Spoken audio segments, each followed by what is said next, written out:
Every HR round లో HR కూడా fresher ని అడిగే కామన్ క్వశ్చన్ అయితే ఇదే అండి. దీనివల్ల చాలా మంది మిస్టేక్ అయితే చేస్తుంటాయి. ఇదే అంటే వాట్ ఈస్ యువర్ ఫ్యూచర్ కానీ హెచ్ఆర్ అయితే అడిగేస్తుంది. అప్పుడు ప్రతి ఫ్రెషర్ కూడా ఒకే ఆన్సర్ ఇచ్చేస్తారు. వాళ్ళకి తెలియక నేను స్టార్ట్అప్ కంపెనీ స్టార్ట్ చేయాలనుకుని దాని ఓనర్ అవ్వాలనుకున్నాను. చాలా మంది మిస్టేక్ అయితే చేస్తారు. దీనివల్ల చాలా అంటే చాలా బ్యాడ్ ఇంప్రెషన్ వచ్చేస్తుంది అనమాట. ఎప్పుడైతే HR what is your future కూడా అన్నప్పుడు ప్రతి ఫ్రెషర్ ఒకే ఆన్సర్ ఇస్తాడు. ఆమె become a startup company owner అని చెప్పేస్తారు అనమాట ఇన్ ఫ్యూచర్. సో దీనివల్ల మేనేజ్మెంట్ కానీ హెచ్ఆర్ కంపెనీ ఒక బ్యాడ్ ఇంప్రెషన్ వచ్చేస్తుంది అనమాట. ఎందుకు అంటే మన కంపెనీలో వర్క్ చేసి స్కిల్స్ డెవలప్ చేసుకున్న తర్వాత వెళ్ళిపోతాడు. బయటకు వెళ్ళి ఒక స్టార్ట్అప్ కంపెనీ స్టార్ట్ చేసి మనకి ఒక కాంపిటీటర్ గా అవుతారు. దీనివల్ల మనకు చాలా లాస్ లో ఉంటుంది. దీనివల్ల మనకి యూజ్ ఏం ఉండదు.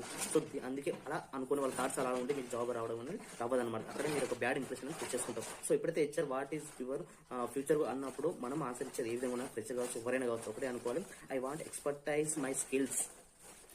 లేదు నేను డెవలపర్ గా జాయిన్ అవ్వక మీరు డెవలపర్ అయినాక ఏమని చెప్పాను, I want become a expert my full stack developer అని చెప్పేసి అనమాట. దీనివల్ల ఒక మంచి వాళ్ళని థాట్ అని వచ్చేస్తుంది. సో ఇది తెలుసుకోవాల్సింది. దీనివల్ల చాలా